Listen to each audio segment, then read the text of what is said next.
Sementara hamba-hamba yang lain sibuk diangkat mengejar dunianya, dia masih mau, masih peduli. Mungkin dia tahu mengenal agama yang lebih baik.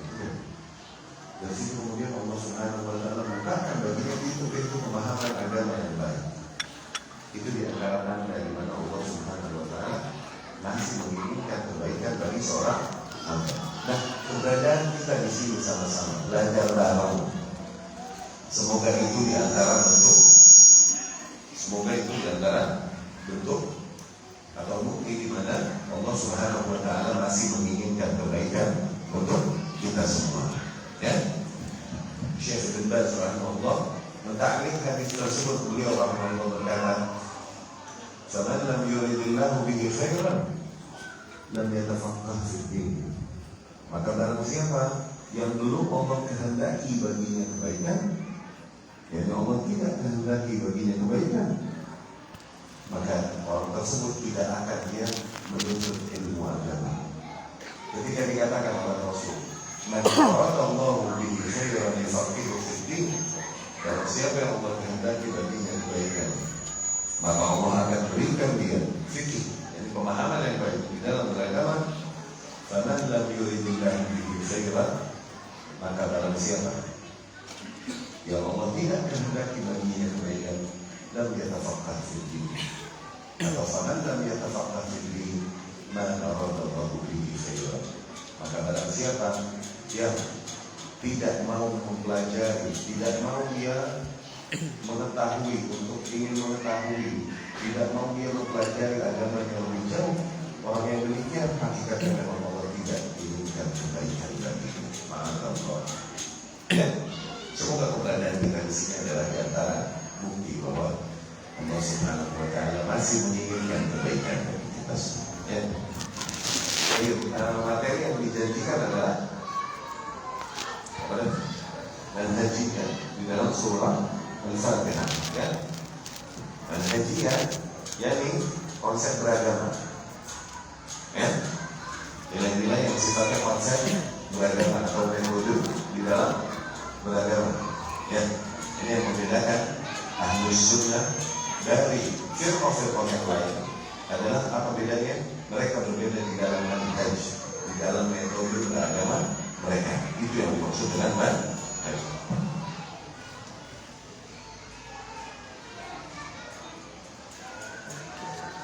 Yang membedakan sekali lagi Ahlus Sunnah dengan firqah-firqah lain adalah Ahlus Sunnah kaum yang berbeda dengan firqah-firqah lain. Beda di mana ya? Beda di metode beragamanya, manhaj. Ya. Nah, sekilas kita pahami makna kata manhaj. Oke? Manhaj ketika diucapkan, perhatikan, permasalahan-permasalahan di dalam agama ini ada permasalahan-permasalahan yang sifatnya usul, ada permasalahan-permasalahan yang sifatnya furu'. Baik. Ada permasalahan-permasalahan yang sifatnya usul, ada permasalahan-permasalahan yang sifatnya furu'. Permasalahan-permasalahan usul adalah permasalahan-permasalahan yang memang diriwayatkan sejak zaman salaf, itu udah begitu, dogmatis dan tidak ada perbedaan pendapat di situ. Oke? Itu permasalahan-permasalahan usul yang memang umat dari zaman ke zaman menyepakati hal tersebut. Perbedaan pendapat di situ adalah penyimpangan. Ya. Contoh di mana kita menerima dogma atau mengimani keberadaan qadar. Ya. Kita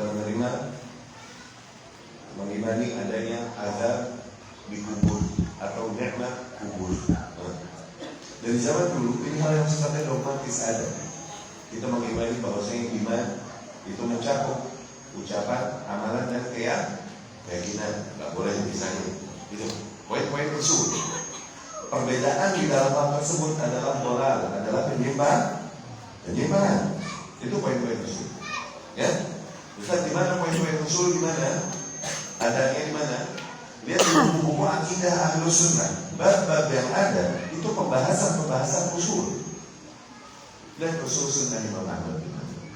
Syarah usul sunnah Imam Barbahari. Syarah usul sunnah Imam Barbahari. Syarah usul Dan kata ahli sunnah al-ladika atau as-sunnah al-sunnah. As-sunnah biasanya buku-buku akidah dinamai as-sunnah tersebut. Dan di dalam buku itu ada bab-bab yang sifatnya usul. Anda boleh berbeda di situ. Penyimpangan adalah di situ poinnya. Ketika seseorang berbeda di situ. Oke? Ketika kamu mendengar pengingkaran seseorang kepada orang lain, jangan dengerin dia. Gitu. Maka yang kita pertanyakan langsung, error dia di usul sebelah mana? Begitu. Oh, nggak ada error di usul, maka nggak boleh kamu musuhi dia hamba Allah. Nggak boleh kamu musuhi. Begitu. Lawan dari usul adalah furu'. Oke?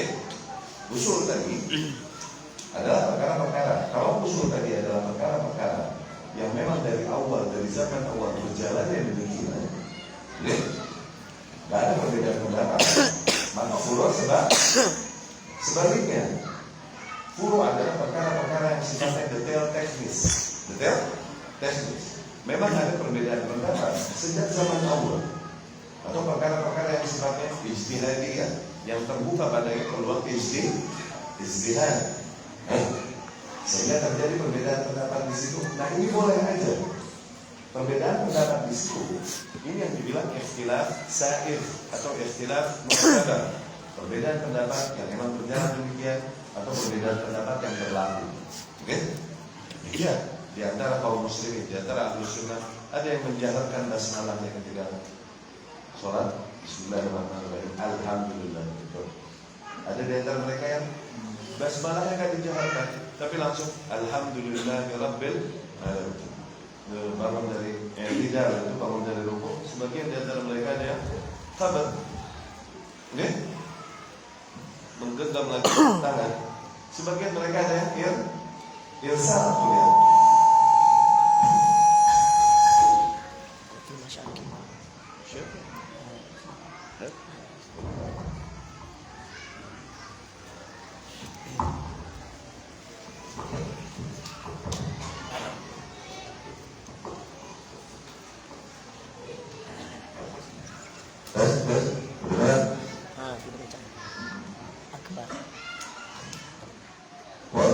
Jelas ya? Iya. Apa tadi? Lupa. Di antara kaum muslimin ada yang bangun yang tidak sabar, ada yang bangun dari yang tidak irsal. Lihat. Perkara-perkara furu adalah perkara-perkara yang sifatnya detail teknis. Yang terjadi memang perbedaan pendapat di situ. Share insyaallah. Karena furu memang terlalu luas. Perbedaan pendapat di dalam perkara furu itu hal yang niscaya, yang pasti. Nggak mungkin kita memaksakan umat untuk berada di atas satu furu yang sama, mustahil. Orang yang memaksakan manusia supaya berada di atas satu furu yang sama, hakikatnya mau memecah belah umat. Kenapa? Mustahil. Furu, ya, dan tak boleh kita kaidah ahlus sunnah. Kita saling tetap mencintai, sholat di belakang satu sama lain, tetap menghargai di dalam perbedaan yang sifatnya furu'iyah, ijtihad. Kita seorang muslim, kau dengar dia, muslim yang lain. Karena perkara furu' atau karena perkara ijtihadiyah, ketahuilah sesungguhnya dia sedang membela hawa nafsunya, bukan membela agama Allah. Kalau orang Allah yang dibelanya, dia tahu dia tak boleh memusuhi nama Allah yang lain hanya karena perbedaan haram. Kita yang zalim. Berbeda dengan perkara usul. Nah, pengingkaran pengingkaran kita terhadap hamba Allah yang lain, kita jelaskan. Pengingkaran kita terhadap kesesatan yang kita sebutkan dan mesti namanya. Jadi dia berjalan praktek berjalan itu ketika terjadi error di dalam bab usul. Dia mengatakan takdir tidak ada, besar. Akhirnya disikat dalam masalah. Dia mengatakan amalan terpisah daripada iman. Akhirnya diingkari oleh Imam Salaf. Dia mengkafirkan kaum muslimin karena dosa besar. Sementara ahli sunnah tidak mengkafirkan manusia karena dosa Dia mengkafirkan para sahabat Rasul dan para ummahatul mukminin. Sementara ahlu sunnah mengagungkan para sahabat dan istri-istri Rasulullah Sallallahu Alaihi Wasallam. Diingkari kalau itu usul. Poin-poin usul tadi ketika dikumpulkan, inilah yang membentuk wajah manhaj. Ya. Yang dibilang manhaj, kumpulan poin usul ketika dikumpulkan, inilah yang membentuk formula bermanhaj. Ya. Poin-poin furu' tadi ketika dikumpulkan dari seorang ahli ilmu, poin-poin furu' tersebut ketika dikumpulkan, inilah yang membentuk formula madhab. Misalnya Imam Syafi'i rahimahullah, fatwa dikumpulin sama muridnya kan? Ya kan? Sama para muridnya dikumpulin juga tertib itu. Imam Syafi'i meninggal, terhimpun keilmuan yang diwariskan darinya. Nah, terhimpunlah sebuah formula gaya beragamanya Imam Syafi'i. Nah, ini bilang madhab. Demikian Imam Malik, demikian Imam Ahmad bin Hanbal rahimahullah. Jadi bilang madhab. Ya, poin-poin yang sifatnya furu' istihadiyah. Ada pun Imam Malik, Imam Ahmad, Imam Syafi'i, semuanya di dalam urusan usul semuanya sama, tidak ada perbedaan pendapat. Mereka berada di atas usul akidah ahlus sunnah, maknanya berada di atas manhaj, konsep beragama ahlus.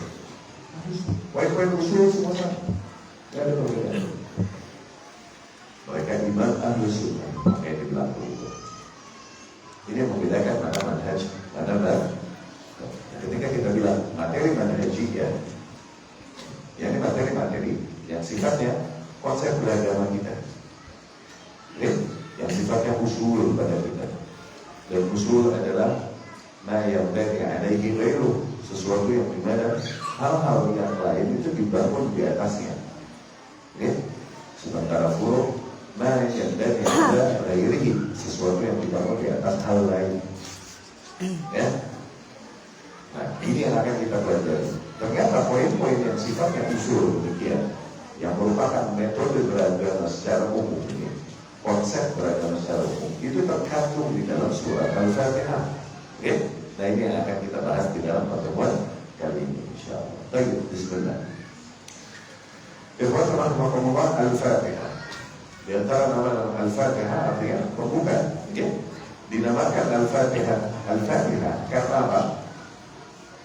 Karena tuftah bihi as-salat, salat dibuka dengan itu. Juga bacaan Al-Quran dibuka dengan Al-Fatihah, susunan itu. Sehingga akhirnya dibilanglah Al-Fatihah, pembuka. Oke? Di antara namanya juga Ar-Ruqyah. Karena memang digunakan untuk ruqyah, sebagaimana hadisnya Abu Dzar, hadisnya Abu Dzar yang meruqyah dengan Al-Fatihah. Lagi di hadis yang dimana para sahabat sedang sampai ke sebuah tempat sehingga mereka minta makanan, tapi tidak ada yang mau menyuguhi mereka makan. Ternyata tidak lama ada utusan kaum tersebut datang kepada mereka dan berkata, Inna sayyidal qaumi ladir, sesungguhnya pemuka kaum ini ladir, di hewan, disengat hewan berbisa, disengat hewan berbisa.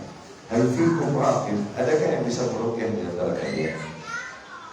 Akhirnya diruqyah oleh salah seorang di antara mereka dengan Al-Fatihah. Mereka berkata, kami bisa, tapi dikasih makan kan tak? Katanya begitu. Iya deh, dikasih makan. Ya. Akhirnya diruqyah pakai Al-Fatihah, ternyata sembuh, dikasih makan. Pas mau makan mereka ragu, ini halal enggak? Upah diruqyah. Itu belum pernah tanya sama Rasul. Jangan kita makan dulu kalau itu. Masih makan juga berarti kan. Akhirnya ketika bertemu Rasul Sallallahu Alaihi Wasallam keesokan harinya baru diceritain ya Rasulullah. Rasul berkata, "Umartakan mana ruqyah? Kau bisa kau tahu Al-Fatihah itu ruqyah? Lihat, kuluha wa tribuha li bisalam. Makan itu kambing, bagi aku sedikit," kata Rasulullah Sallallahu Alaihi Wasallam. bagi aku sedikit ini untuk menegaskan betapa halalnya upah dari merukyah. Makanya Rasul bilang bagi aku sedikit. Bahkan Rasul ikut memakan. Ya, jadi merukyah dan merukyah dengan Al-Fatihah, pakai air dan tubuh. Kita semua tahu setiap satu Al-Fatihah dengan 3 kali tiupan. Satu Al-Fatihah dengan 3 kali tiupan. Baca 7 kali. Bismillahirrahmanirrahim. Alhamdulillahirabbil alamin arrahmanir rahim maliki yaumiddin. Ya kana na'budu wa iyyaka nasta'in ihdinas siratal mustaqim. Shiratal ladzina an'amta 'alaihim ghairil maghdubi 'alaihim waladdallin. Atau 7 kali. Itu cara merukyah dengan Al-Fatihah. Dan nanti air ini sebagian kaum minum, sebagian kaum gunakan untuk berwudu, boleh. Itu diusapkan oleh yang sakit. Di antara cara merukyah. Oke? Al-Fatihah juga dibilang ummul kitab atau ummul Quran. Oke? Nanti mengapa? Nanti kita jelaskan. Di antara penamaannya adalah itu. Nanti kita jelaskan kenapa alasan. Kemudian perhatikan baik-baik. Ibnu Qayyim al-Jauziyah rahimahullah berkata, Allah Subhanahu wa taala menurunkan ratusan kitab ke atas muka bumi. Ratusan kitab di bawah para rasul. Jumlah rasul ini 300 lebih.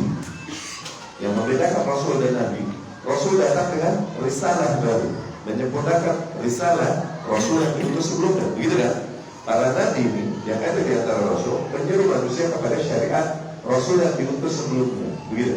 Karena manusia menyimpang darinya dengan menjadikan muhdatsat dan bid'ah sehingga mereka menyimpang dari syariat rasul yang diutus pada mereka. Di situ nabi datang menyeru mereka untuk kembali ke jalan yang lurus.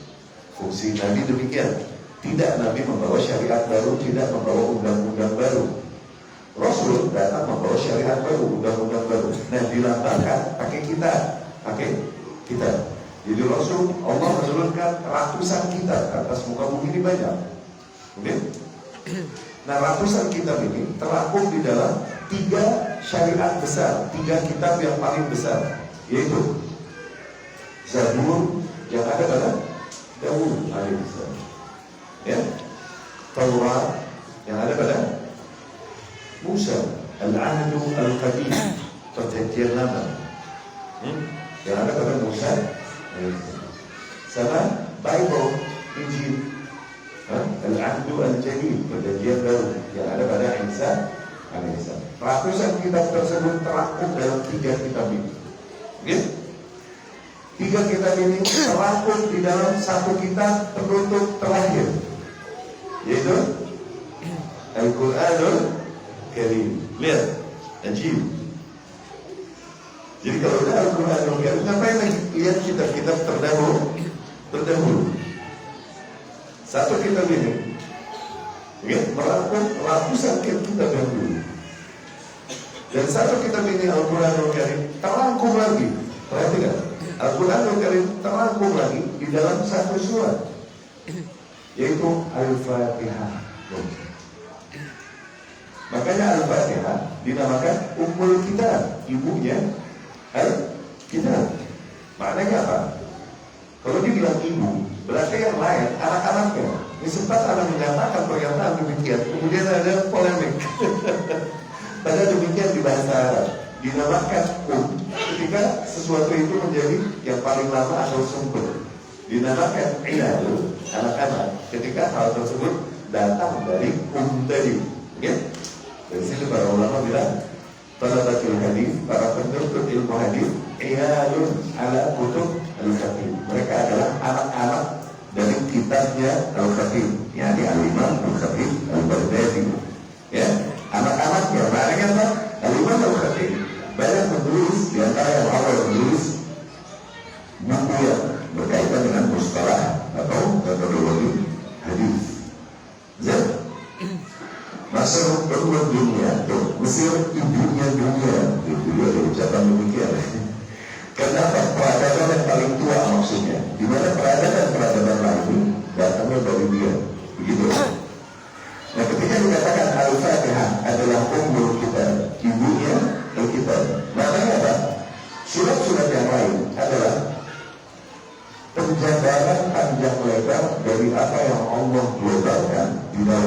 Al-Fatihah. Demikian. Ketika Al-Fatihah dikatakan Ummul Kitab, maknanya dia merangkum semua isi kitab. Isi kitab itu bersumber dari dia. Surat-surat lain adalah penjabaran panjang lebar dari apa yang ada di Al-Fatihah. Gitu. Dan itu maknanya Ummul Kitab. Dan Al-Fatihah terangkum lagi dalam satu ayat. Iyyaka na'budu wa iyyaka nasta'in. Ya, itu dari kalam yang Ibnu Al-Jauziyah rahimahullah dalam Madarij. Madarij. Al-Fatihah ya rahimahullah, kita lanjutkan. Apabila kita lihat secara umum, itu terbagi dua bagian, terbagi dua part, dua bagian Al-Fatihah. Okay? First part, bagian pertama ini As-Sana wal Hamd, isinya compliments, puji-pujian, sanjung-sanjungan. Bagian pertama Al-Fatihah. Bagian kedua itu isinya proposal, tolak, permohonan. Dan sekali lagi, Al-Fatihah terbagi menjadi dua bagian besar. Yang pertama, bagian pertama, puji-pujian dan sanjung-sanjungan, praises, compliments. Ya, ini dimulai dari mana? Bismillahirrahmanirrahim. Segala apa? Dengan nama Allah yang Maha Pengasih lagi Maha. Sebagian Syafi'iyah berkata Bismillahirrahmanirrahim ayat pertama di dalam Al-Fatihah. Dari situ mereka mereka berpendapat jahar Bismillahirrahmanirrahim karena ini ayat pertama. Oke? Ingat furu'. Oke? Alhamdulillahirabbil alamin. Segala puji bagi Allah Rabbnya semesta alam. Ar-Rahman Ar-Rahim, yang Maha Pengasih bagi Maha Penyayang. Malik Yaumiddin, rajanya hari agama, hari pengadilan. Iyyaka na'budu wa iyyaka nasta'in. Hanya kepadamu lah kami beribadah. Tauhid, rububiyah atau uluhiyah. Wa iyyaka nasta'in, dan hanya kepadamu lah kami memohon pertolongan. Tauhid rububiyah. Dari ayat pertama sampai iyyaka na'budu wa iyyaka nasta'in, ini isinya puji-pujian dan sanjung-sanjungan. Itu bagian pertama Al-Fatihah. Oke? Setelah puji-pujian dan sanjung-sanjungan, masuk ke bagian kedua Al-Fatihah. Oke? Mulai request, mulai permohonan. Ihdinas siratal mustaqim, berilah kami petunjuk, yakni bimbing kami ke arah jalan yang lurus.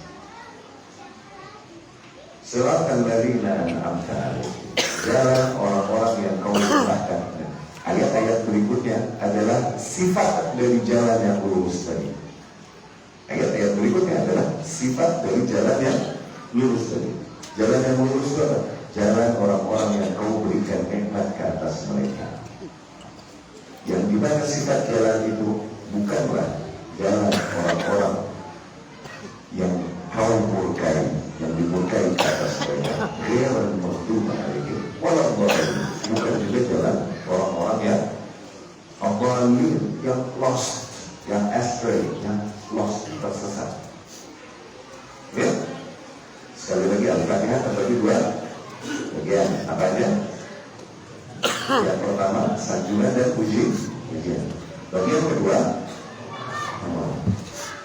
seolah-olah dari pembagian itu Allah mau mengajarkan, kalau mau mohon kepada Allah, jangan langsung minta, tapi dahulukanlah permohonan dengan puji-pujian dan sanjung-sanjungan kepada Allah Subhanahu wa ta'ala. Dan puji-pujian dan sanjung-sanjungan yang Allah paling cintai adalah pujian dan sanjungan dengan menyebutkan asma-Nya.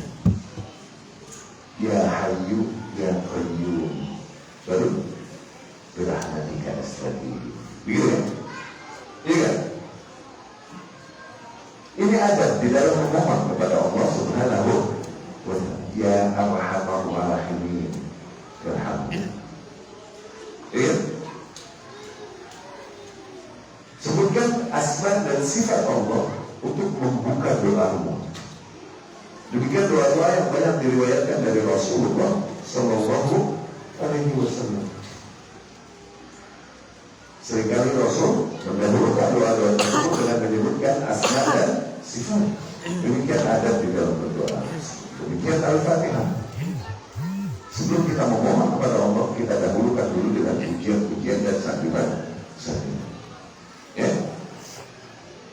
Bismillahirrahmanirrahim. Alhamdulillahirabbil alamin. Segala puji bagi Allah, Rabb semesta alam. Ar-Rahman Ar-Rahim. Ini semua asma dan sifat Allah Subhanahu wa ta'ala. Ar-Rahman Ar-Rahim, yang Maha Pengasih lagi Maha Penyayang. Ar-Rahman alladzi idza su'ila a'ta. Ar-Rahim alladzi idza lam yus'al yaghfir. Ar-Rahman adalah zat yang apabila dia diminta pasti dia beri. Ar-Rahim adalah zat yang apabila dia tidak diminta, hambanya minta kepada yang lain, maka dia murka. Ar-Rahman alladzi idza su'il a'ta. Ar-Rahman adalah zat yang apabila diminta dia pasti beri. Ar-Rahim adalah zat yang apabila dia tidak diminta dia akan marah. Ar-Rahman Ar-Rahim. Ar-Rahman Dzu Ar-Rahmah Al-Wasi'ah.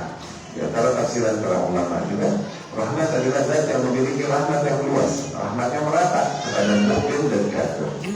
Ar-Rahim Dzu Ar-Rahmah Al-Khassah adalah zat yang memiliki rahmat yang spesial buat hamba-hambanya yang beriman. Ya. Maliki Yaumiddin. Iyyaka na'budu wa iyyaka nasta'in. Ini isbat ubudiyah. Isbat rububiyah hanya bagi Allah Subhanahu wa ta'ala. Iyyaka na'budu wa iyyaka nasta'in. Ini bagian pertama dari Al-Fatihah. Permohonan para pujian-pujian dan sanjungan semua. Nah, yang berkaitan dengan manhaj kita ini, bagian yang kedua tadi. Tidakkah kita lihat? Perhatikan. Dari seluruh kebutuhan kehidupan kita, dari seluruh kebutuhan kehidupan kita, dan Allah Maha tahu apa yang kita butuhkan, bukan? Allah yang menciptakan kita. Ya? Dari seluruh harapan kebutuhan kehidupan kita, Allah perintahkan kita untuk memohonkan kepadanya satu bentuk kebutuhan. Allah perintahkan kita untuk memohonkan itu kepada Allah di setiap rakaat sholat kita, yaitu kebutuhan kita kepada apa? Hal yang paling penting dan paling mendasar. Nikmat yang apabila nikmat lain padamu terpenuhi, tapi tiada nikmat itu, maka sia-sia. Kebutuhan atau nikmat hidayah. Dari situ Allah arahkan hamba-hambanya untuk memohon kepadanya hidayah tersebut di setiap rakaat salatnya. Faqal ihdinas siratal, berilah kami hidayah ke arah jalan yang lurus. Berilah kami hidayah ke arah jalan yang lurus. Ada. Dan kita dengarkan dulu ada, kemudian kita lanjutkan. Aku qouli hadza wa astaghfirullah li wa lakum. Jadi ba'da azan dilanjutkan, sholat isya'nya kita takhir.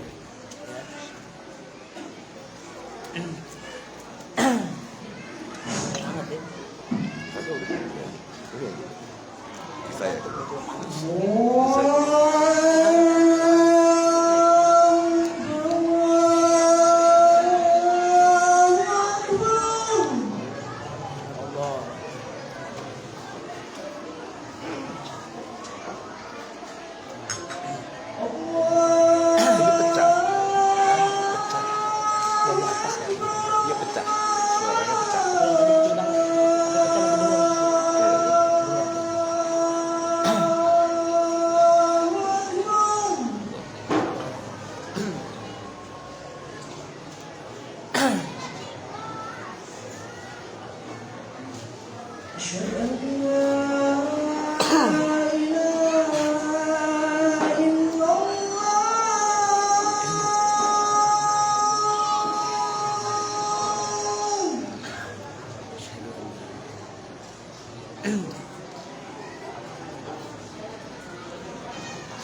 Ya.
Alhamdulillah, wassalatu wassalamu ala Rasulillah wa ala alihi wa ashabihi wa man wala. Kita lanjutkan. Oke, tadi kita katakan bahwasanya dengan kebutuhan yang paling mendasar dan Allah Maha mengetahui apa yang dibutuhkan manusia, dan itu adalah nikmat yang paling besar mutlak, yang dimana nikmat-nikmat lain tak ada artinya ketika nikmat tersebut tak ada. Apa itu? Hidayah, bentuk petunjuk Allah Subhanahu wa Ta'ala. Dari situ Allah perintahkan kita untuk memohon kepada Allah Subhanahu wa Ta'ala nikmat tersebut di setiap rakaat sholat kita. Ihdinas siratal mustaqim. Berilah kami hidayah kepada jalan yang lurus. Ya, baik. Hidayah ada berapa macam? Ada dua macam. Ada hidayah yang sifatnya irsyad. Ya, irsyad adalah ilmu yang bermanfaat. Ya, ini bisa manusia sharing satu sama lain, berbagi satu sama lain. Makhluk berbagi hidayah bisa. Ya, ada hidayah yang sifatnya yang kedua, hidayah taufik. Ini hanya hak prerogatif Allah Subhanahu wa Ta'ala. Tidak bisa makhluk berbagi taufik, tidak bisa. Itu hanya keputusan yang ada pada Allah Subhanahu wa ta'ala. Allah Subhanahu wa ta'ala berkata kepada Rasulullah sallallahu alaihi wasallam, "Innaka tahdi man tasha' ila siratal mustaqim." Sesungguhnya engkau wahai Muhammad memberikan hidayah kepada siapapun. Innaka la tahdi man tasha'. Innaka la tahdi man ahbabta, walakin Allah yahdi man yasha. Sesungguhnya engkau wahai Muhammad tidak bisa memberikan hidayah kepada siapapun yang kau cintai, tapi Allah lah yang memberikan hidayah kepada siapapun yang dikehendakinya. Okay? Nah, di ayat ini Allah nafikan hidayah dari Muhammad. Jadi Muhammad tidak bisa memberikan hidayah. Tapi di ayat lain Allah berfirman, "Innaka la tahdi ila siratal mustaqim." Sesungguhnya engkau wahai Muhammad sungguh membawakan hidayah kepada jalan yang lurus. Nah, di ayat ini Allah isbat kepada Rasul bahwa Rasul bisa memberikan hidayah. Ta'arud tidak, kontradiksi ya. Ayat yang pertama tadi katanya tidak bisa bagi hidayah Rasul, iya kan? Ayat yang kedua katanya bisa berbagi hidayah. Kontradiksi ya? Kontradiksi, zahirnya kontradiksi, tapi tidak. Yang dinafikan dari Rasulullah SAW maknanya hidayah taufik. Ini kuasanya hanya ada pada Allah Subhanahu wa ta'ala. Adapun yang diisbat bahwa Muhammad bisa berbagi adalah hidayah irsyad, merupakan ilmu yang bermanfaat. Ini manusia memang bisa berbagi satu sama lain. Orang tua mendidik anaknya itu memberikan irsyad. Ahli ilmu mendidik ahli ilmu mendidik kaumnya, itu dia memberikan irsyad. Tapi tergeraknya hati seseorang sehingga dia mulai mau melakukan perubahan, hidayah itu taufik hanya ada pada Allah Subhanahu wa ta'ala. Baik. Taufik ada 4 level. Taufik ada 4 level.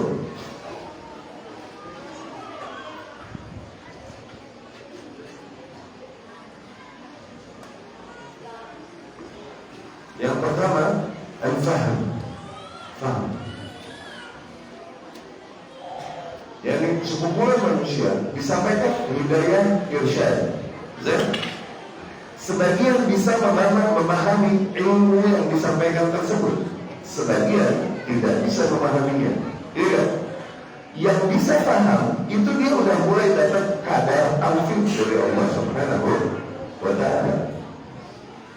Al-fahm. Level paling dasar al-fahm. Oke? Memahami. Naik ya. Terus setelah al-fahm naik al-qabul. Jadi to understand, lalu yang berikutnya to acceptance, penerimaan. Oke? Dari banyaknya orang disampaikan ilmu, sebagian paham, sebagian nggak paham. Tuh, mulai tersalin nggak manusia? Yang paham nih, udah mulai dapat taufik dari Allah. Iya. Nah, kemudian yang paham nih, sebagian tapi enggak. Oh begitu, berarti ada salah selama ini. Dia udah paham dan terima. Tapi sebagian udah paham, tapi tetap berkeras dengan kekeliruannya dan nggak mau terima. Dia nggak dapat taufik untuk menerima. No. Semakin tersaring lagi nggak manusia? Iya kan? Iya kan? Yang pertama apa tadi? Habis paham? Acceptance, dia menerima. Setelah menerima, naik lagi nih bro, lebih tinggi lagi levelnya. Al-amal lebih mau mulai mengamalkannya, menerapkannya di dalam kehidupan. Ya? Sebagian orang yang mudah menerima tadi, dia berkata, kalau gitu aku mulai mesti melakukan perubahan. Tinggalkan yang dulu keliru, atau lakukan yang selama ini belum dilakukan dari apa yang diperintahkan. Begitu kan? Bismillah. Apa apapun yang terjadi. Sebagian lain, kalau aneh menerima hal ini dan mulai mengamalkannya, berat. Nanti ribet hidupannya, dimusuhin sama orang. Demikian kaum musyrikin yang dihadapi Rasulullah Sallallahu Alaihi Wasallam. Mereka adalah kaum yang paling memahami bahasa Arab, kaum yang paling tahu Muhammad dari kecil nggak pernah bohong. Mereka yang namai al-amin, iya kan? Mereka paham yang Rasul sampaikan. Mereka terima, iya sih, iya betul. Tapi ketika mau menerangkan, gimana? Berat, karena kalau aku mulai meninggalkan agama moyangku dan mengikuti Muhammad, artinya apa? Artinya hidupku pahit. Artinya aku dimusuhi keluargaku, dimusuhi kaumku. Keuntungan yang selama ini aku punya hilang. Anta'ubbakum suyuful Arab, berarti artinya kalian akan digigit oleh pedang-pedang bangsa Arab. Tuh. Kalau mulai menerima benar ini, sebagian gak ada taufik kita. Jadi kalau gitu kita tetap pada agama, pada kekeliruan kita yang dulu aja. Berat soalnya menerima kebenaran. Kebenaran berat kan? Menerima dan mengamalkan kebenaran berat kan? Berat, lebih berat daripada rindu. Iya, iya bro.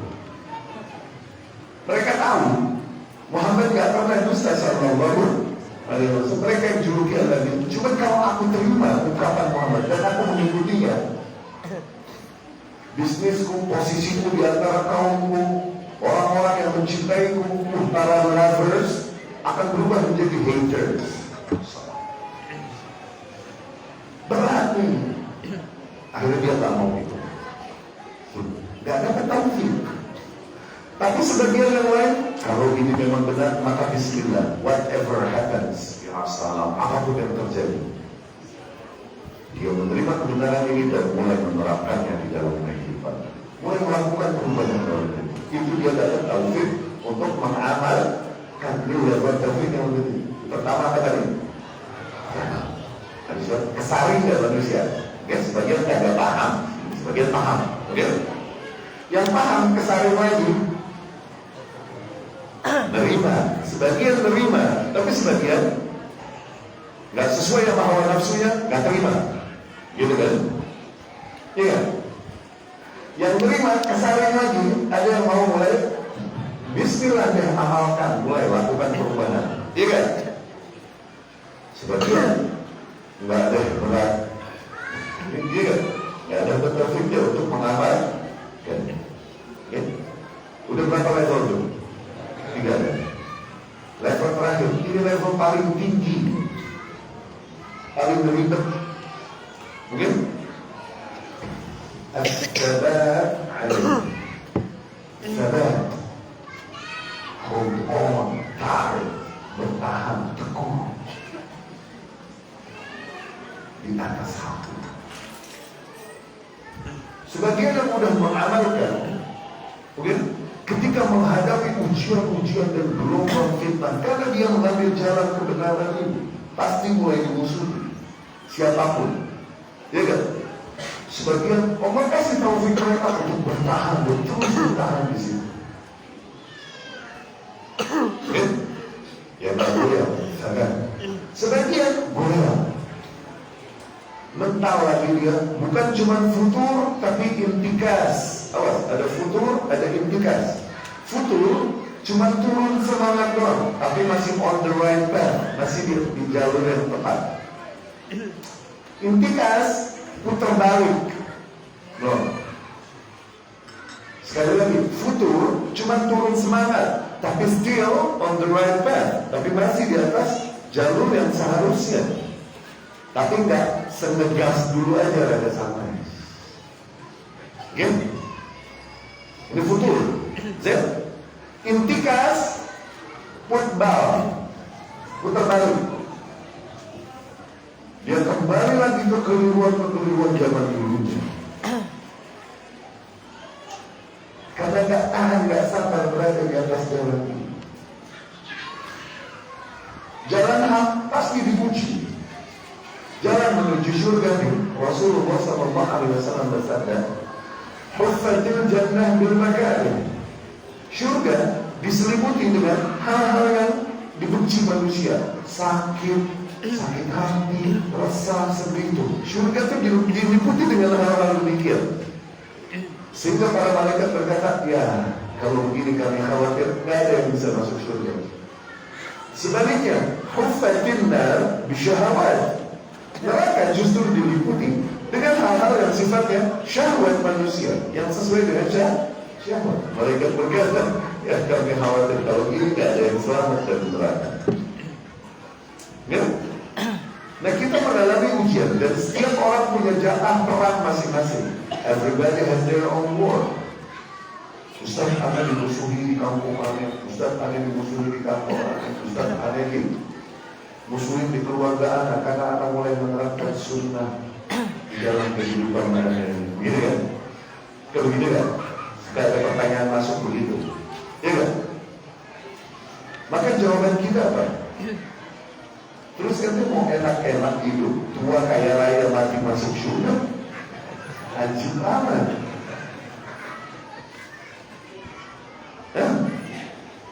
Jawaban kita, welcome to the club. Everybody has their own war. Semua orang punya jatah perang masing-masing. Jangan cairkan, hadapi yang menjadi jatah. Dan terus belajar. Ini sadar, yang paling tinggi dari bentuk hidayah tahu fitnah kan? Urusannya di hati. Ini bahasa Allah. Rabbana la tuzigh ba'da idh wa hab lana min ladunka. Ya Rabbi, jangan lagi kau simpangkan hati kami setelah sebelumnya kau berikan hidayah pada kami. Ya, untuk irsyad supaya tidak bulur. Allahumma arina al-haqqa haqqa warzuqna ittiba'ah wa arina batila batila warzuqna ijtinabah wa la taj'alhu mushtabihan 'alaina fanattabi'ah. Dan jangan kau jadikan antara hak dan batil syubhat bagi kami sehingga kami kepleset mengikuti hawa nafsu kami.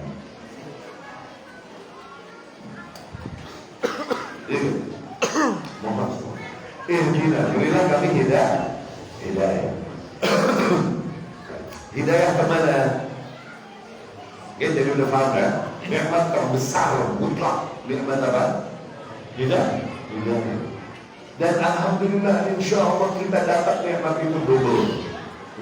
Sehingga salaf berkata, ada dua nikmat terbesar dalam kehidupanku. Aku nggak tahu mana yang lebih besar, satu dibanding yang lain. Yang pertama, aku diberi hidayah kepada Islam. Yani aku lahir Islam. Berapa banyak manusia yang akhirnya qadarullah mati kafir? Kenapa? Emang ditakdirkan lahir di keluarga kafir dan hidup sebagai kafir, mati kafir, berhaklah dia ada di neraka. Atau mungkin sempat mencari agama, masih nggak dapat juga, mati kafir, masuk neraka. Kita dikasih modal lebih sama Allah. Kita lahir tidak mengenal agama lain kecuali Islam. Itu udah nikmat paling besar. Nggak pakai nyari agama, nggak usah syahadat, nggak usah. Syahadat itu buat orang non muslim mau masuk Islam, iya. Tapi bayi yang lahir dari bapak ibu muslim nggak usah syahadat, langsung belajar sholat. Nanti kalau udah gedean baru lahir belajar sholat juga.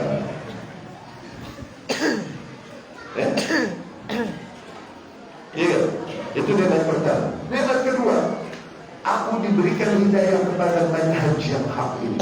Sementara para manusia berada di 72 jalan lain yang selain jalan hak. Jadi banyak yang lahir muslim tapi masih berada di dalam kekeliruan dan masih mereka terancam kulluha finnar, semuanya berada di neraka. Masih terancam mereka. Adapun aku, setelah Allah berikan aku nikmat lahir sebagai muslim, Allah pun bimbing aku kepada jalan yang hak ini. jalan di mana Rasul dan para sahabat salafus saleh berada di atas jalan itu. Allah. Aku nggak tahu mana nikmat pertama atau nikmat yang kedua yang lebih besar. Ajib. Berilah kami hidayah. Berilah kami hidayah. Udah paham hidayah. Mutlak. Nikmat paling mendasar dan paling besar dalam kehidupan. Ya, nikmat hidayah ini, nikmat yang Allah tidak berikan kepada anak Rasul pertama di muka bumi. Karena iya, ente dapat, alhamdulillah, anak Rasul tidak dapat. Nikmat hidayah ini, nikmat yang Allah tidak berikan kepada bapaknya bapak para nabi. Berarti kakeknya para nabi kan? Bapaknya bapak para nabi siapa? Ibrahim alaihissalam, bapaknya siapa? Azar. Enggak dibagi nikmat hidayah, ente dibagi sama Allah. Nikmat ini Allah tidak berikan kepada pamannya Rasul Sallallahu Alaihi Wasallam, segaris senasab. Abu Jahal, Abu Lahab, Abu Talib. Ente dibagi sama Allah. Istimewa nggak itu? Ente istimewa Allah. You are special. Ya salam. Apakah setelah semua kespesialan ini dari Allah kita sia-siakan hidayah itu dan kita sibuk dengan dunia kita dan tak mau kita menuntut ilmu mengejar hidayah lebih lanjut? Setelah semua spesialiti yang Allah berikan, istri-istri kita, nikmat ini adalah nikmat yang Allah tidak berikan kepada istri Rasul pertama di muka bumi, istri kedua, termasuk yang diada sama anaknya, kan? Istri yang Lut alaihissalam, termasuk yang diada. Istri ente dapat hidayah, istri Nabi tidak dibagi, istri Rasul tidak dibagi nih hidayah, bini ente dibagi. Luar biasa dari hidayah. Udah gitu kita mau biarkan wanita-wanita kita, istri-istri kita lalai dengan kehidupannya dan tidak terus mencari jalan petunjuk, mengejar jalan kepada Allah Subhanahu wa Ta'ala. Kufur nikmat, kufur nikmat. Ya, iya kan? Berilah kami petunjuk, ihdina, kepada apa? Kepada jalan yang lurus. Oke. As-sirat al-mustaqim. Kita teruskan. Apa jalan yang lurus? Jalan yang lurus apa? Come on. Jalan yang pendek dong. Salah juga nggak apa-apa. Di jalan yang orang-orang yang mau berikan nikmat atas mereka mau di antara sifatnya ini. Apa? Jalan yang lurus. Jalan salah. Jalan yang lurus apa?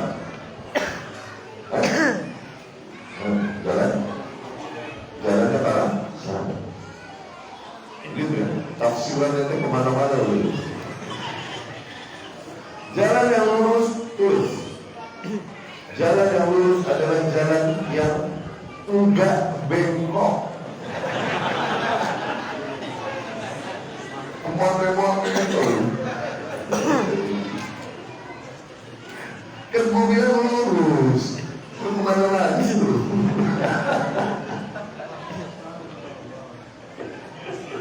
Iya. Jalan yang lurus yang enggak bengkok. Jalan yang lurus. Jalan yang lurus. Apa itu jalan yang lurus? Ini ditafsirkan di ayat-ayat selanjutnya. Define, definisikan jalan yang lurus. Gitu? Jalan yang lurus didefinisikan, diterjemahkan di ayat-ayat ini. Pertama, jalan orang-orang yang kau berikan nikmat ke atas mereka. Tadi, nikmat of all nikmat dari seluruh nikmat yang paling layak dan paling mendasar dari bentuk nikmat itu apa? Nikmat hidayah. Ketika ayat ini turun, siapa yang berada di atas hidayah? Ketika ayat ini turun, siapa yang berada di atas hidayah? Siapa? Rasulullah dan para sahabat. Jadi hakikatnya jalan orang-orang yang kau berikan nikmat ke atas mereka adalah jalan Rasulullah dan para sahabat. Nggak kemana-mana. Ya, itu yang dibilang jalan yang lurus. Dan ini banyak ayat-ayat lain. Jadi para sahabat salafus saleh diperintahkan kita untuk mengikuti jalan mereka, metode mereka di dalam beragama. Kita berakidah hanya sebatas mereka berakidah. Jangan tambah-tambahin, jangan kurangin. Kita beramal hanya sebatas mereka beramal. Jangan tambahin, jangan kurangin. Banyak ayat-ayat yang memerintahkan hal ini. Dan bahwasanya keridhaan Allah Subhanahu wa taala ada mereka yang mengikuti para muhajirin dan ansar, yakni para salafus saleh yang beriman bersama Rasulullah sallallahu alaihi wasallam, yang menempuh jalan yang sama bersama Rasul sallallahu alaihi wasallam.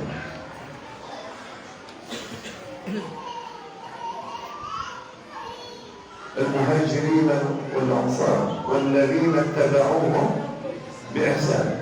Muhajirin dan ansar, dan orang-orang yang mengikuti mereka dengan baik, yakni mengikuti muhajirin dan ansar dengan baik, yakni beragama hanya sebatas sebagaimana mereka beragama. Radhiyallahu anhu. Itulah orang-orang yang Allah Subhanahu wa taala ridhoi mereka. Ridho di sini artinya cinta.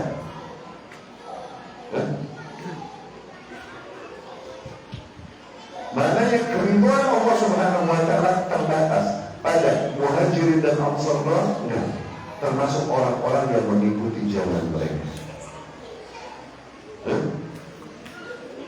Maknanya mereka yang berpaling dari jalan muhajirin dan ansar, Allah Subhanahu wa taala belum meridhoi mereka.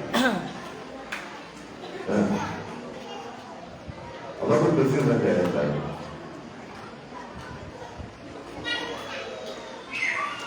السابقون الأولون من المهاجرين والأنصار والذين تبعوهم بإحسان رضي الله عنهم. Kemudian, وَمَنْ يُشَاقِقِ الرَّسُولِ, di sini ada ancaman kepada mereka yang berpaling dari jalan Rasul dan jalan para sahabat. Ada ancaman. وَمَنْ يُشَاقِقِ الرَّسُولِ, barang siapa yang menentang Rasul, min ba'di ma tabayyana lahul huda, setelah jelas datang baginya petunjuk, wa yattabi' ghaira sabilil mu'minin, kemudian dia ikuti jalan lain selain jalannya orang-orang yang beriman, maka kami hukum, nuwallihi ma tawalla wa nuslihi jahannam, kami akan palingkan mereka ke arah mereka berpaling, kemudian nusli, kami pandang dia jahannam, di neraka, dan sungguh seburuk-buruknya tempat kembali. Perhatikan ya, barang siapa yang menentang Rasul, penentangan terhadap Rasul bentuknya bukan seorang muslim bilang aku menentang Rasul, bukan, mustahil. Gak mungkin muslim bilang begitu, gak mungkin. Tapi penentangan kepada Rasul bentuknya begini, ketika disampaikan bahwa apa yang kau yakini dari akidahmu atau amalan yang kau lakukan itu tidak diajarkan Rasulullah SAW, dia tetap berkeras dengan hal itu, nah itu menentang Rasul Sallallahu Alaihi Wasallam. Apa yang kau lakukan ini bertentangan dengan apa yang diajarkan Rasul Sallallahu Alaihi Wasallam. Dia berkeras dengan apa yang dia lakukan, nah itu menentang Rasul itu begitu bentuknya.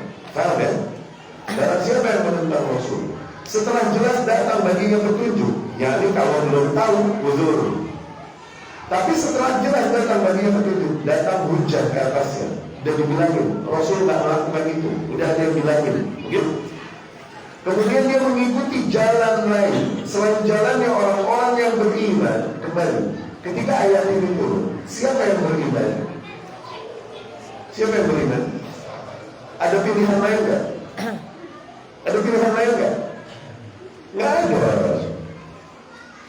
Dan mengikuti jalan lain selain jalannya orang-orang yang beriman, yakni jalannya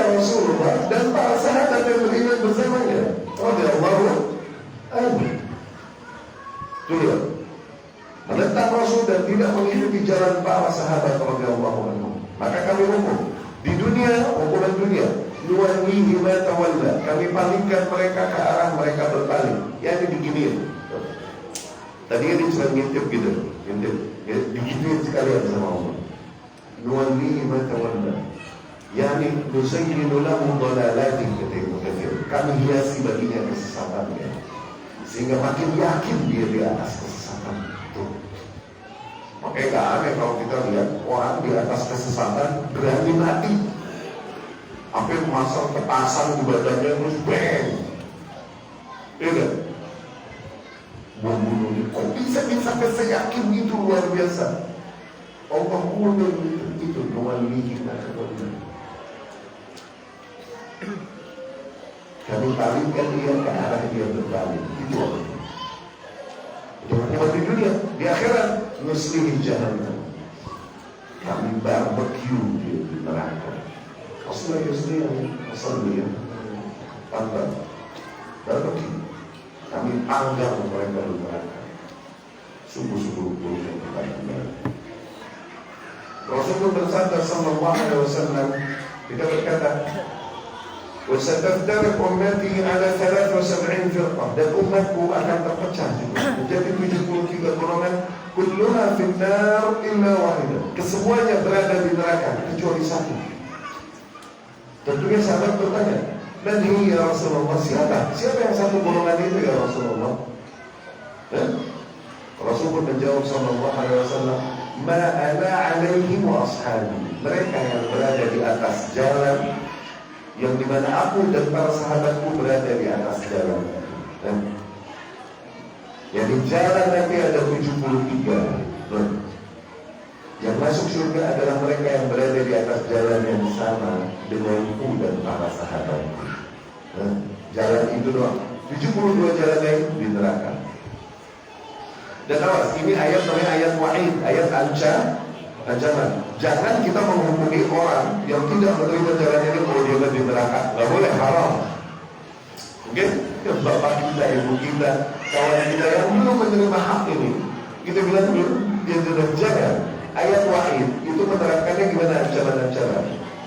Seorang muslim mati, mukmin dia mati di atas dosa-dosa besar dan dia belum bertaubat darinya. Ya? Ada ancaman terhadap dosa-dosa itu. Bagaimana kita meyakininya? Kaidahnya itu diserahkan kepada masyiah Allah, diserahkan kepada kehendak Allah. Insya kalau Allah mau, Allah hukum sebagaimana diancamkan. Kalau Allah mau, insya, dan kalau Allah mau, Allah ampuni taubat, Allah ampuni. Udah diserahkan kepada kehendak Allah. Bukan dengan ini kita menghukumi berarti 72 kelompok lain para manusia yang tidak berada di atas jalan nama kita berarti fix mereka semua penduduk neraka. Enggak begitu.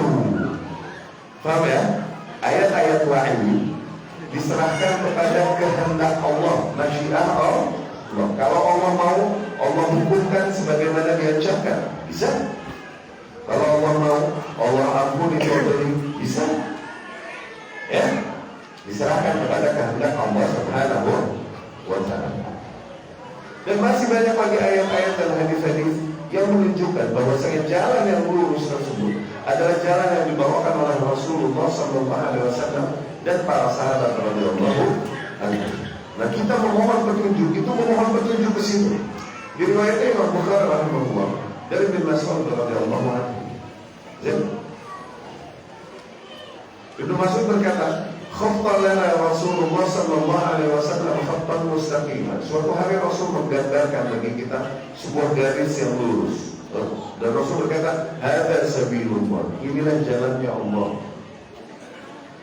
Thumma khatta khututan an yaminihi wa shimalihi. Kemudian Rasul membuat garis-garis lain di kiri dan kanan garis itu.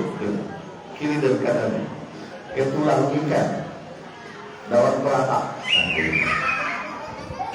Rasul berkata, hadhihi subul, ini jalan-jalan lain.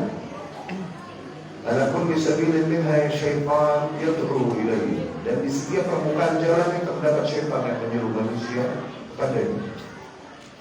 Kemudian Rasul membaca firman Allah Subhanahu wa ta'ala, wa anna hadza sirati mustaqiman fattabi'uhu.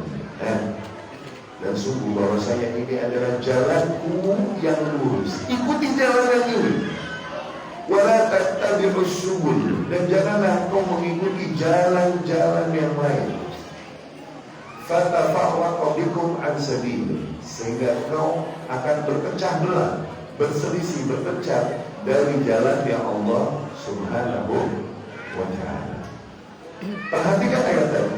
Maka maknanya berpecah belah adalah dengan meninggalkan jalan ini, jalan yang dibawakan Allah, Rasulnya, dan para sahabat.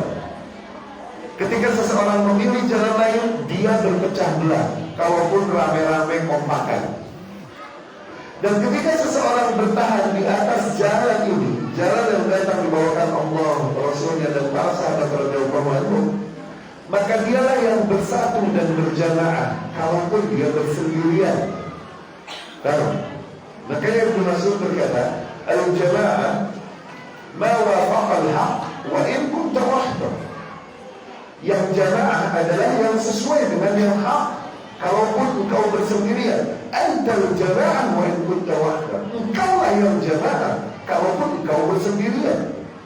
Patokan bersatu dan berpecah belah di ahli sunnah, bersatu yang diperintahkan dan dipuji, berpecah belah yang dilarang dan dicela. Patokannya sekali lagi bukan pada jumlah, tapi pada esensi jalan.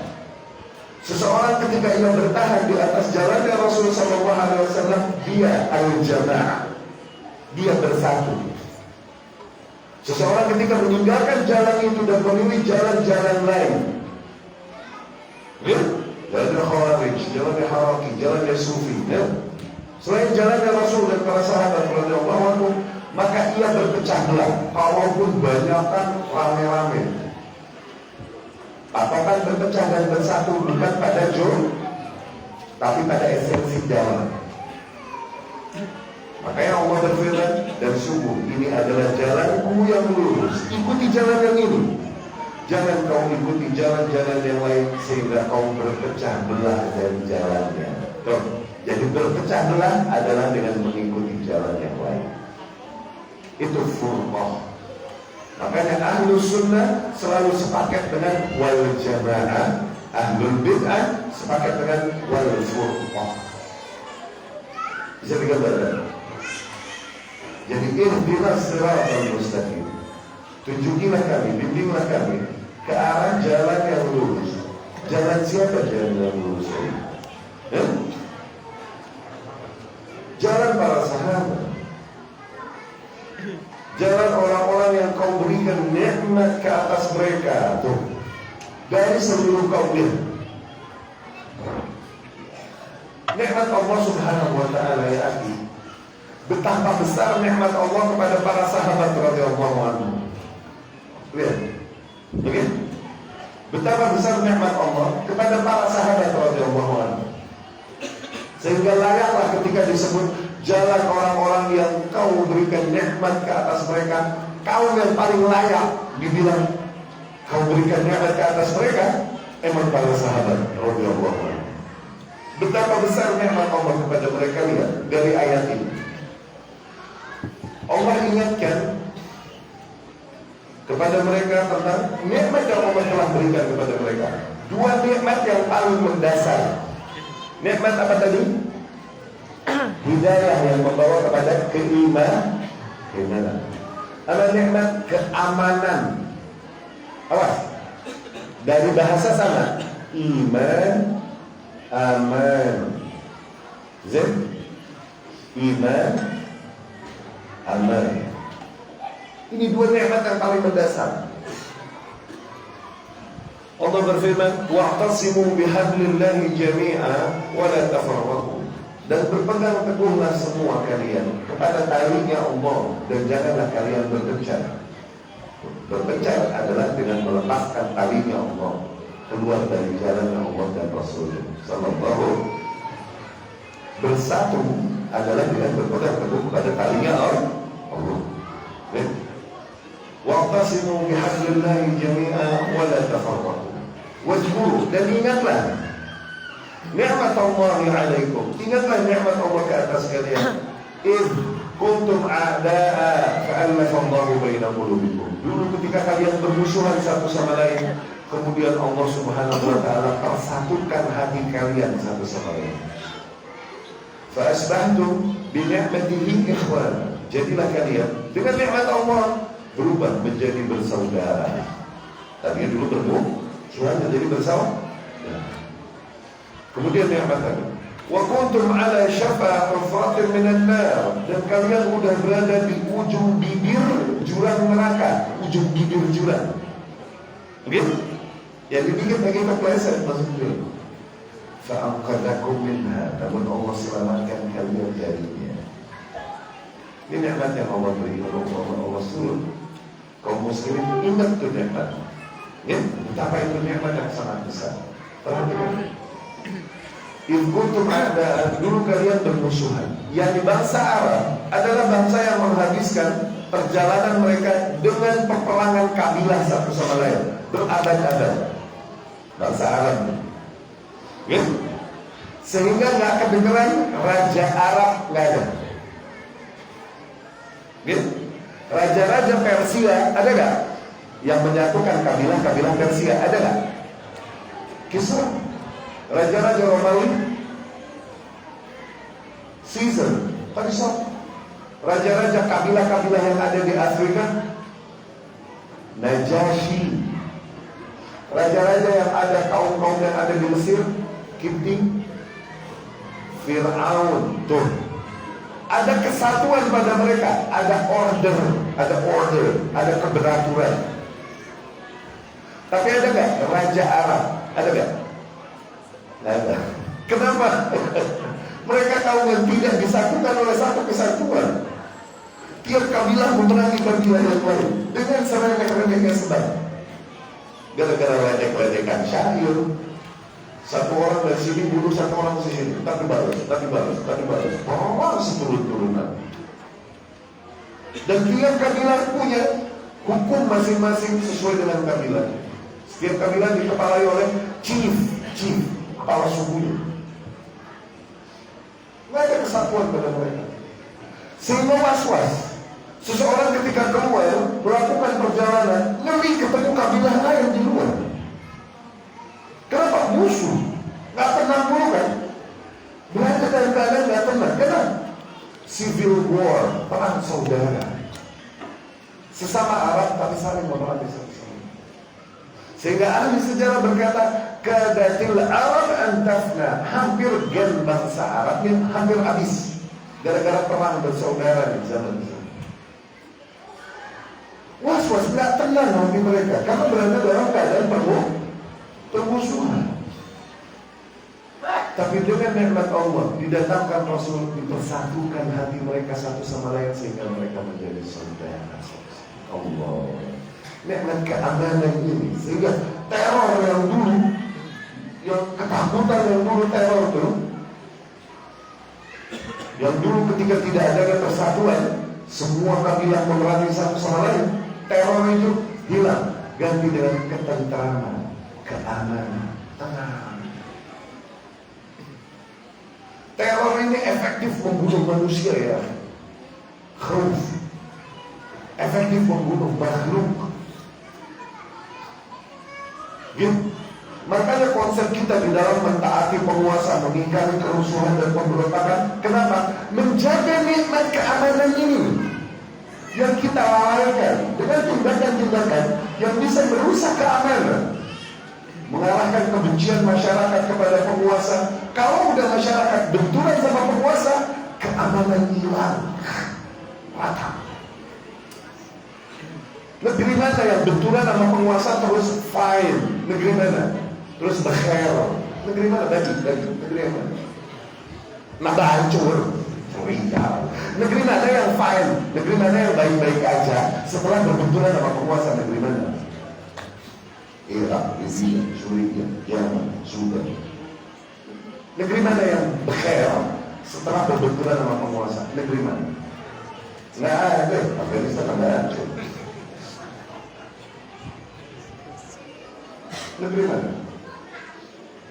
Nggak ada, itu sunnatullah. Ibnu Taimiyah bilang ma kharajat qaumun qattu ala dhi sultan.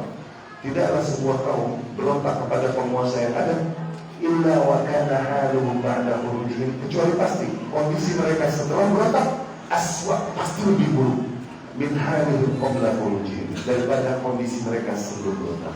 Pasti. Darbatan lazim, ini hukum pasti. Lam yatakhallaf an dzalik syai'un min al-qaul. Enggak ada yang bisa ngeles dari hukum alam ini, enggak ada yang bisa. Negeri mana yang fine setelah berbenturan sama penguasa? Oke, penguasa zalim, bahkan mungkin kafir, mungkin oke. Di negeri-negeri beberapa ada kayak Suriah, Bashar Assad, kekufurannya luar biasa. Tapi minimal ada order, ada keberaturan yang berjalan, nafkah berjalan, dakwah berjalan, sholat masjid 5 waktu berjalan. Sekarang mau keluar rumah cari sarapan ngeri-nginjak, granat itu ngeri-nginjak, atau ngeri sniper. Setiap kelompok berebutan kuasa satu sama lain. Nggak ada keberaturan lagi sekarang. Libya ya begitu juga. Gaddafi dijatuhkan, terus jadi lebih penting di negeri? Enggak, setiap kelompok berebutan di sini. Enggak ada keberatan, sehingga hilanglah ketentraman dan keamanan. Makanya Ahlussunnah keras ngadepin pemberontakan, kerusuhan itu keras. Kenapa kita? Itu jaga nikmat keamanan. Imam Ahmad ketika digoda oleh para fuqaha Baghdad, para ahli fikih Baghdad, gimana? Ini penguasa udah kufur nih, maksain khalqul Quran, dia tidak berontak begini. Imam Ahmad bilang, ad-dima, awas, darah. Yang akan lebih banyak darah tertumpah dengan berontak. Itu konsep kita. Karena ketika keamanan hilang dan teror, ketakutan yang berdebar, ini lebih efektif membunuh manusia. Lihat betapa nikmat keamanan, dan betapa azabnya teror buat jiwa manusia. Lihat, oke? Kambing, berikan semua kenikmatannya, kesehatan, makanan, minuman, gitu, fine. Tapi taruh seekor serigala di depan dia. Tukang nggak berani makan, nggak berani minum. Dia cuma diem di tempat sampai mati di tempat. Oke, yang membunuh kambing ini apa? Cakar dan taring serigala itu bukan? Apa yang membunuhnya? Teror. Seefektif itu. Nah, yang membunuh itu bukan virus, bukan. Berita. Segala meriam membangkis.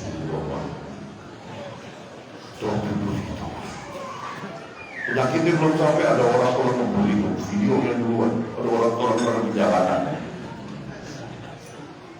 Dulu simptomnya kan orang lagi berdiri terus jatuh pingsan. Ya kan?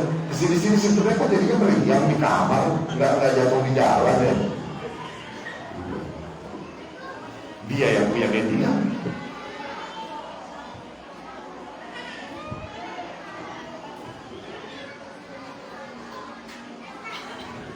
Orang kalau takut, stres, ada hormon namanya hormon stres, testosteron, kalau nggak salah. Zip. Kalau, sorry, ada hormon stres. Oke? Hormon stres nih. Kalau udah terbentuk di dalam tubuh, zip, fungsi tubuh berantakan. Antibody jeblok. Hormon stres itu. Ya, antibodi jeblok.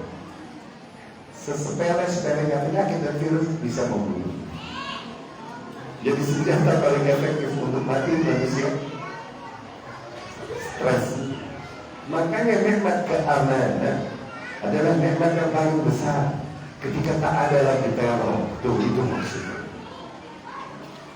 Selain nikmat keimanan. Kemudian Allah ingatkan nikmat keimanan. Dan dulu kalian berada di ujung bibir jurang neraka. Kita lanjutkan ya. Ujung bibir jurang neraka. Yani kalian lahir besar musyrik. Qadarullah ajal nyampe duluan, fix sudah abadi di neraka. Tuh. Dan kalian berada di ujung bibir jurang neraka. Artinya itu. Tapi Allah selamatkan kalian darinya dengan diutusnya Rasul kepada kalian, disentuhnya hati kalian dengan hidayah. Nikmat aman, sana nikmat iman.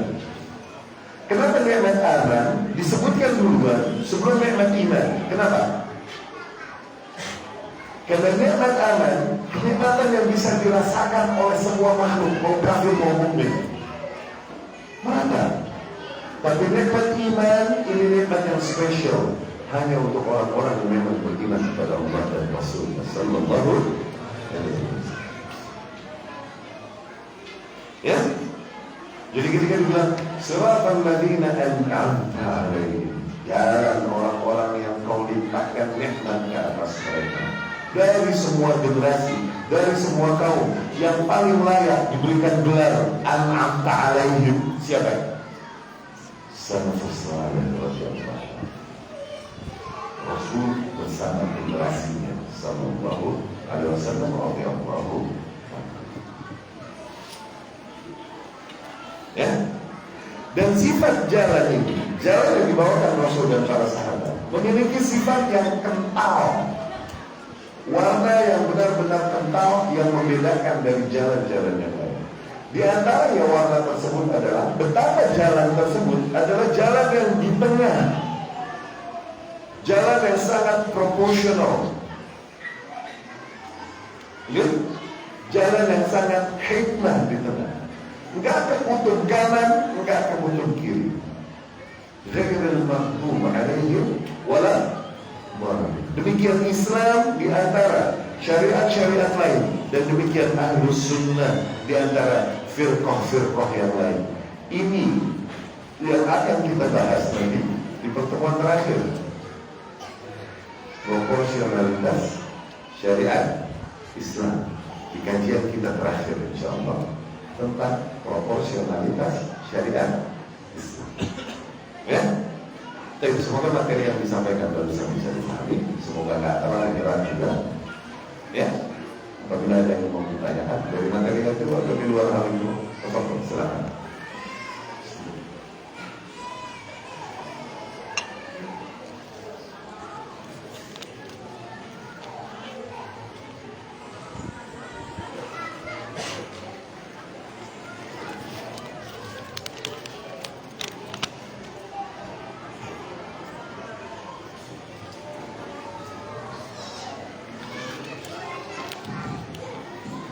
Silakan yang bertanya. Pertanyaan tidak disaring oleh panitia, yang menyaringnya Ustaz. Barakallahu fiik.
Baik, beneran pertanyaan yang masuk.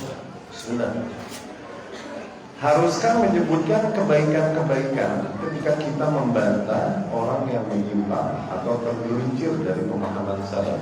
Enggak ada keharusan dalam hal itu. Ini gaya kaum yang dibilang muwazanah. Ya, memang kaum yang tidak mau terima pada dasarnya konsep ketegasan yang datang dari salafus saleh. Mau mencoba menawar hal itu supaya terasa lebih soft. Kenapa? karena akan mengganggu pasar dakwahnya kalau pakai ketegasan. Ridho para makhluk yang mereka kejar nggak dapat kalau pakai ketegasan saya. Sehingga bikin oleh nggak ada. Itu ide dari kaum Mu'tazilah. Tidak ada kewajiban kita untuk menjelaskan kebaikan-kebaikan seseorang jika kita menegaskan kebenaran. Karena tempatnya beda masing-masing. Ente mau bilang iblis terlaknat kan? Hah? Kenapa ente kan sebutkan kebaikan iblis? Di antaranya dia adalah makhluk Allah yang paling jenius.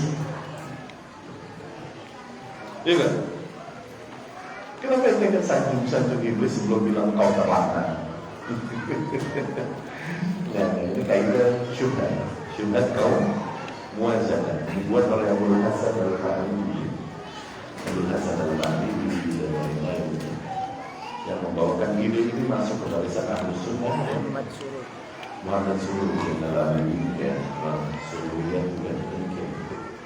Ya, Allah.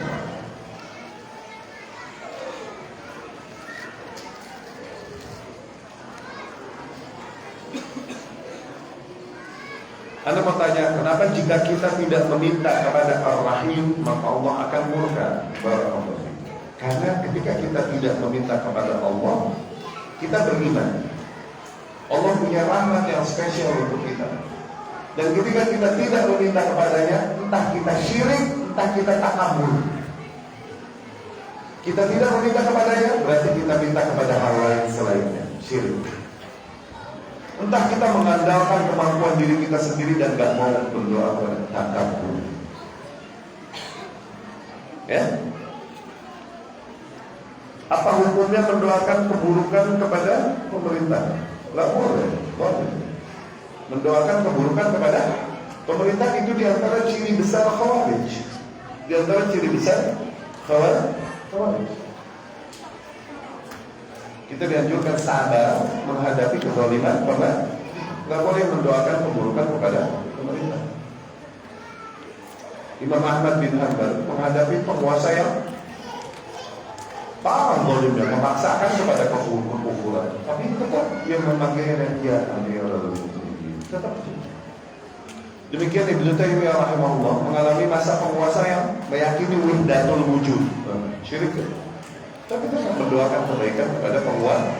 Ini sudah dicontohkan oleh salaf. Ya. Fudail bin Iyad rahimahullah berkata, "Lau kanat li da'wah mustajabah, ma ja'altuha illa fi sultan." Andai saja aku punya satu kesempatan doa yang pasti dikabulkan, tidaklah aku jadikan doa tersebut kecuali bagi kebaikan penguasa. Ajib. Para manusia bertanya, lima dzalika abadi? Kenapa begitu wahai Abu Ali? Abu Ali Fudail bin Iyad katanya, li'anni law ja'altuha fi nafsi lam ta'budi. Kalau aku jadikan doa itu untuk kebaikan diriku, keuntungan diriku, kebaikannya cuma buat diriku. Tapi kalau aku jadikan doa itu untuk kebaikan penguasa, maka jadi baiklah penguasa dan jadi baiklah kondisi rakyat dengan kebaikan penguasa itu. Kemudian Abdullah bin Mubarak pun menghampirinya dan mencium keningnya dan berkata, "Wallah ma ahsana dzalik khairak ya abadi." Sungguh emang paling jago sebelah situ antum wahai Abu Hurairah, kata Abdullah bin Mubarak. Dan Imam Al-Barbahari berkata bahwa saya mendoakan keburukan kepada penguasa fix di antara ciri seseorang yang menyimpang dari Ahlus Sunnah. Imam Al-Barbahari berkata, "Idza ra'aita rajulan yad'u 'ala sultan." Apabila kau melihat seseorang mendoakan keburukan untuk penguasa, fa'lam annahu sahib hawa. Maka yakin langsung dia pengekor hawa nafsu, bukan Ahlus Sunnah. Wa idza ra'aita rajulan, dan apabila kau melihat seseorang yad'u li sultan, justru mendoakan kebaikan bagi penguasa, hidayah, kemudahan urusan untuk penguasa, fa'lam annahu sahib sunnah insyaallah. Maka ketahuilah dia pengikut sunnah insyaallah. Jadi di antara patokan inti seseorang keluar dari Ahlus Sunnah mendoakan kepada keburukan bagi penguasa. Dan hati-hati ketika kita melihat seseorang zahirnya seolah-olah sunnah, Kemudian tampak darinya kebid'ahan. Tampak darinya satu kebid'ahan. Misal, dia mendoakan penguasa atau mencela-cela penguasa. Misal, oke?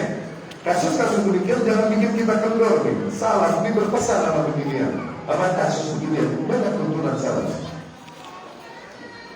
Idza ra'aita rajulan, apabila kau melihat seseorang darinya muncul sebuah bid'ah, maka hati-hati darinya. Fa inna ma akhfa akthar mimma abda. Karena kebid'ahan yang dia sembunyikan pasti lebih banyak daripada yang dia mulai tampakkan. Dan loyalitas kita kepada hak, ketika kita melihat seseorang berada di atas nilai-nilai hak usul Ahlussunnah, maka dia saudara kita, dia orang yang kita bela. Ketika seseorang mau kita cinta, takzim sebesar apapun atau organisasi muncul padanya error, di antara error usul dari akidah dan Ahlussunnah, maka kita tinggalkan dia dan kita katakan dia keluar dari Ahlussunnah. Loyalitas kita itu sama jalan, bukan sama makhluk, sama jalan dan hati. Oke?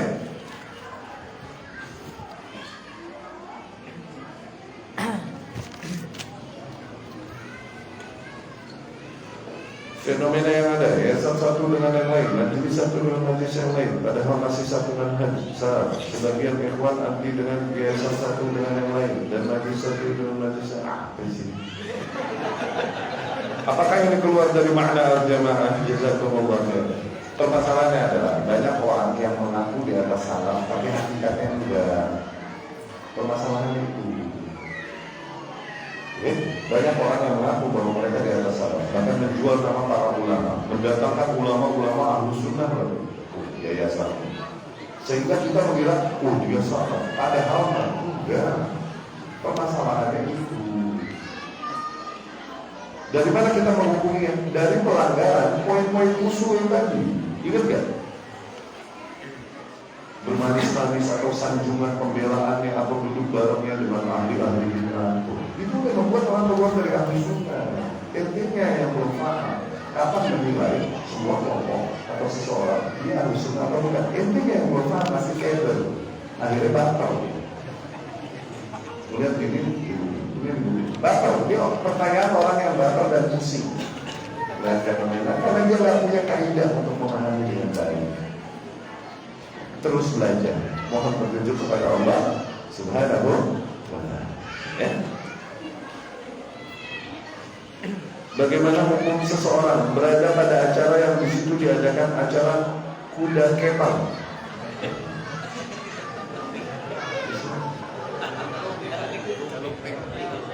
Apa kuda lumping? Kuda lumping situ syirik itu. Kalau di Jakarta, di Jawa, kuda lumping terjadi praktek kesyirikan. Ada kahanan di situ, ada perdukunan. Di sini anda nggak tahu, ada nggak? Ente di situ, ente meridoi itu. Meridoi itu. Kalau kau benci, kau tinggalkan. Dia punya kuasa nggak bisa. Lidah, jangan syirik, nggak mungkin juga digebukin orang. Minimal hatimu membencinya. Hatimu membencinya, nggak mungkin ente diam di situ ngeliatin. Itu hatimu pun ridho. Tinggal, jangan di situ.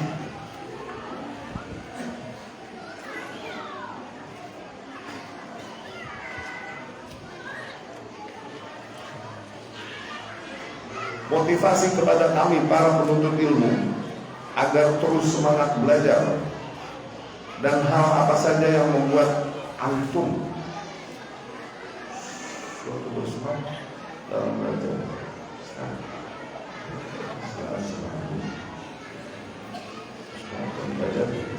Barakallahu fiik. Allahumma ja'alna khairan mimma ya'lamun. Di antara motivasi yang untuk belajar, baca sirah ulama, baca sirah salaf. Ada begitu. Lihat para ulama zaman-zaman level tabi'in ke bawah ya, luar biasa motivasi mereka dalam belajar dan lain-lain. Belum lagi membaca fitnah-fitnah yang mengenai mereka di dalam kehidupannya. Itu memotivasi kita. Ada demen begitu ya. Makanya suka Anda sampaikan kosos atau sirahku karena sebelah sini.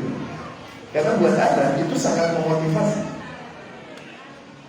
Ya, buat Anda itu sangat Memotivasi. Bagaimana Imam Ahmad menuntut ilmu? Masya Allah. Bagaimana Sufyan Ats-Tsauri menuntut ilmu? Idhab. Ibunya bilang, idhab. Watlubil ilmu. Tuntut ilmu. Wa ana afik bimihzan. Aku yang akan cukupi hidupmu dengan alat tenunmu. Maknya janda.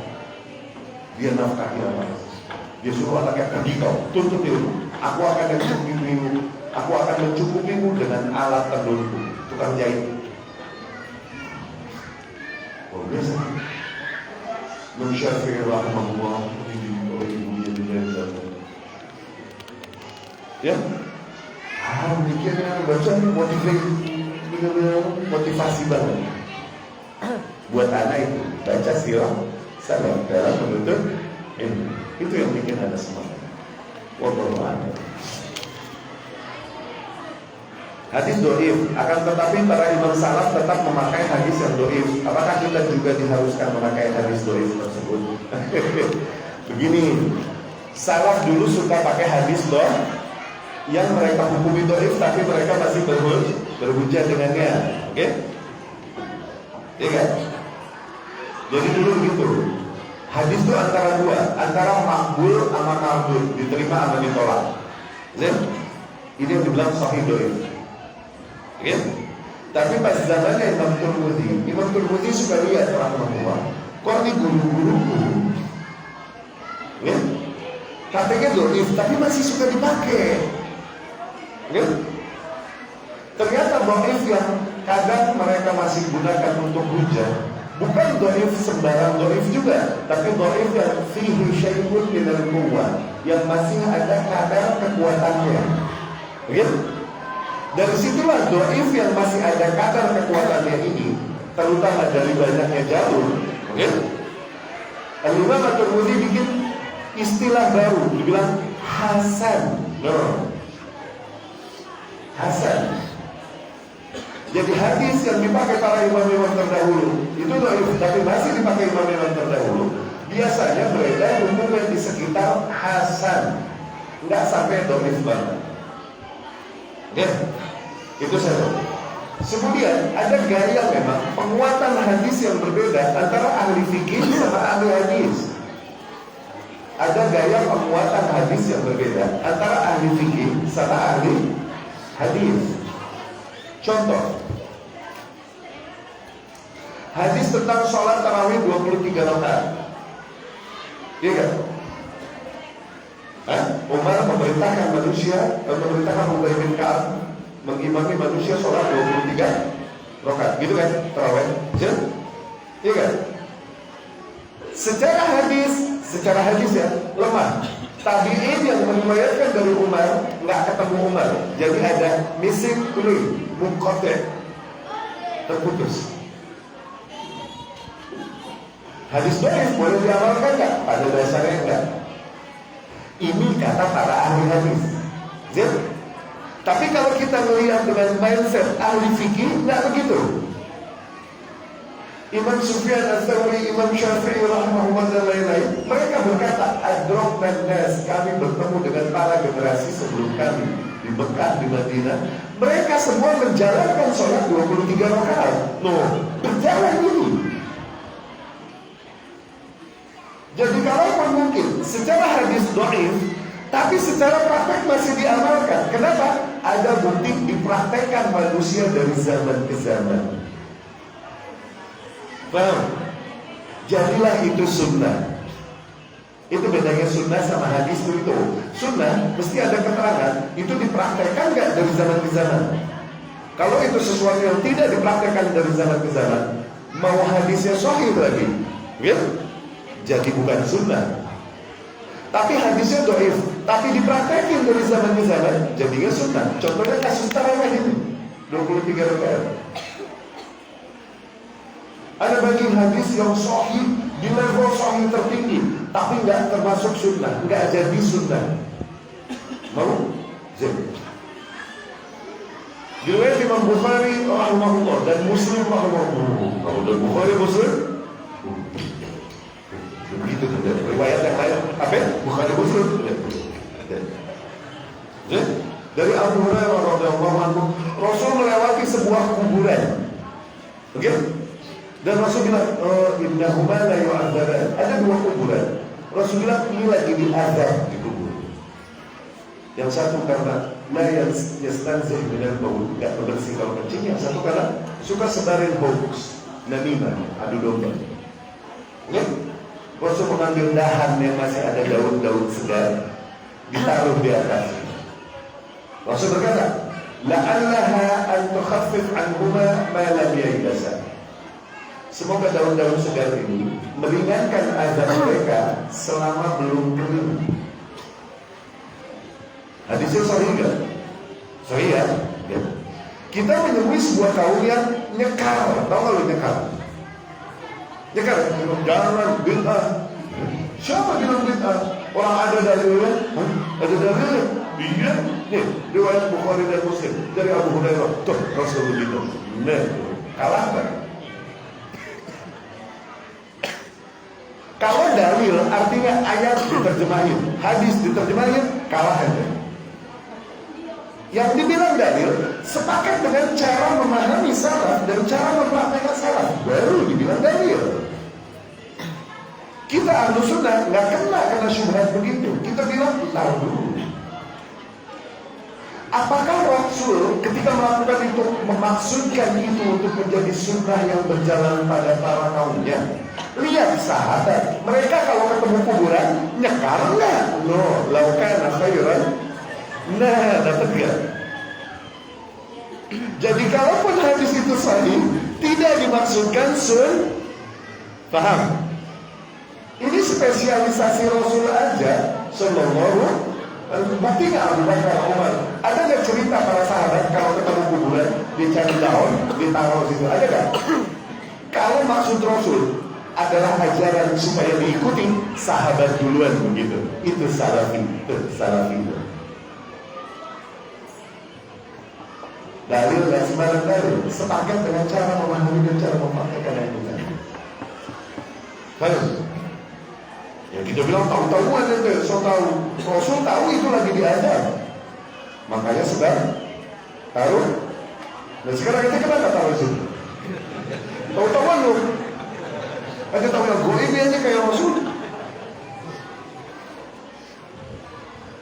Awas, hadis dhaif tapi berjalan praktek dari zaman ke zaman bisa jadi ini sunnah. Contohnya kasus 23 rakaat sholat tarawih. Ini berjalan di Madinah, di negeri Rasul dan para sahabat, dan dari zaman ke zaman. Secara hadis rantainya putus, lemah, tapi secara praktek jadi sunnah berjalan zaman ke zaman. Hadis sahih belum tentu juga jadi sunnah yang berjalan, kasus tadi.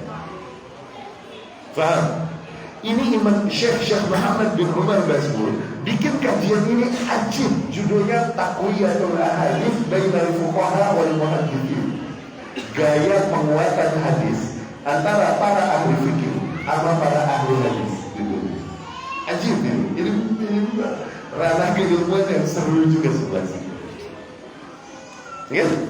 Yang biasa para ahli fikih mereka menguatkan hadis ketika banyak jalur periwayatannya. Ini bukti bahwasanya ada kekuatan sumber padanya. Katakan setiap sumber tersebut lemah, tapi dengan banyaknya tersebar, buat sebagian ahli fikih ini cukup untuk menjadi hujah, dan ini jauh lebih baik daripada ijtihad manusia. Paham? Hadis katakan di dalam sanadnya nggak terlalu kuat, oke? Tapi gimana pun ini cukup untuk menjadi hujah, dan gimana pun ini jauh lebih baik daripada pertimbangan akal standar manusia. Paham? Yang penting jangan sampai level palsu. Gitu.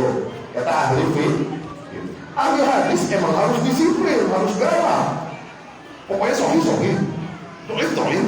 Nah, hadis emang makanan dan begitu. Paham? Ya, itu maksud. Jadi apakah kita harus mengamalkan hadis dhaif?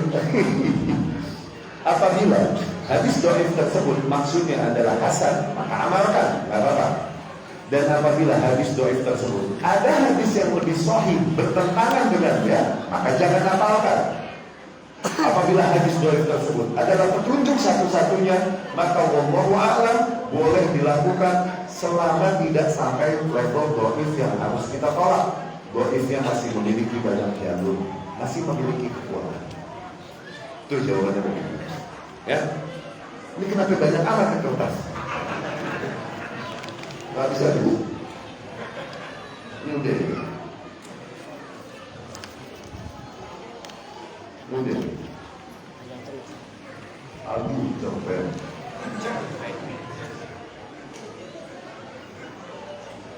Kenapa kalau pakai jimat jadi syirik kecil, tapi minta di kuburan syirik besar?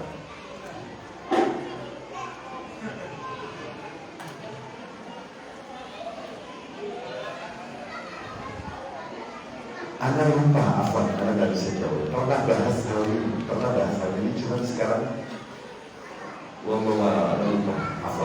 Nggak bisa jawab. Ya, lebih dari share juga, insyaallah. Ya.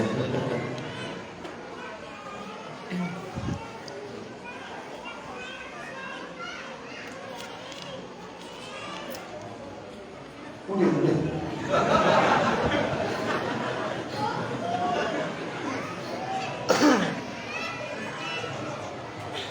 Apa pendapat antum tentang seorang dai yang tidak ingin memiliki musuh dalam dakwah ini dan ingin merangkul semua orang? Ragukan manhajnya langsung. Ragukan manhajnya. Apa penyebab seseorang itu menyimpang dan menolak kebenaran bukan dari golongan hizbiyah mereka? Hidayah. Emang nggak dapat hidayah? Emang nggak dapat hidayah? Nggak dapat taufik untuk menilai apa? Apakah saya berdosa jika melakukan pembunuhan langsung terhadap orang yang menghina Rasulullah? Dia melakukan penghinaan tersebut di hadapan saya. Apa?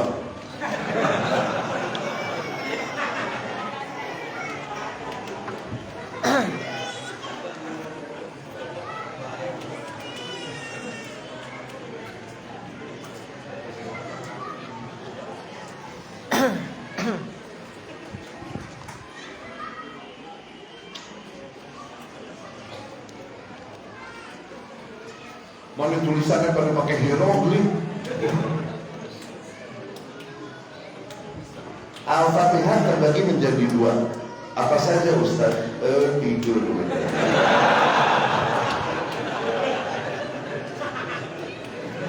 Tanya sama sohibnya yang datang duluan. Aku qouli hadza wa astaghfirullah li wa lakum. Subhanallahumma wa bihamdika, asyhadu an la ilaha illa anta, astaghfiruka wa atubu ilaik. Assalamualaikum warahmatullahi wabarakatuh. Pemberitahuan insyaallah besok kita mulai daurah utama kita, yaitu bedah kitab yang berjudul Fadlul Ittiba'i Sunnah karya Syekh Muhammad bin Umar Bazmul Hafizahullah Ta'ala, yang sesi pertamanya bertempat di Mahadarul Hadis di Ketuan Jaya, Musirawas. Ya, bagi yang belum tahu tempatnya bisa tanya kepada pengurus masjid As-Salafi atau pengurus masjid Imam Syafi'i, mulai pukul 9 sampai zuhur. Kemudian dilanjutkan sesi kedua di malam hari pada maghrib sampai selesai di Pondok Pesantren Darul Hidayah Madani Riyomar. Kemudian sesi terakhir atau ketiga pada hari Ahad itu kembali di Pondok Pesantren Darul Hadis wa Tauhid Ketuan Jaya Musirawas. Ya, kemudian daurah penutupan kajian tematik di Masjid Imam Syafi'i pada malam Senin. Insyaallah ta'ala, dan diharapkan jangan seperti hari ini ya. Jadi para ummahat diharapkan jangan berisik ketika kajian. Ya, upayakan kalau ikhwan berisik bawa makanan, ngemil. Daripada ngomong lebih baik ngemil. Ya, dengan anak muda diamankan jangan sampai mengganggu kajian kita. Barakallahu fiik. عشاء عشاء عشاء ثم نتعشى. زين أقيم الصلاة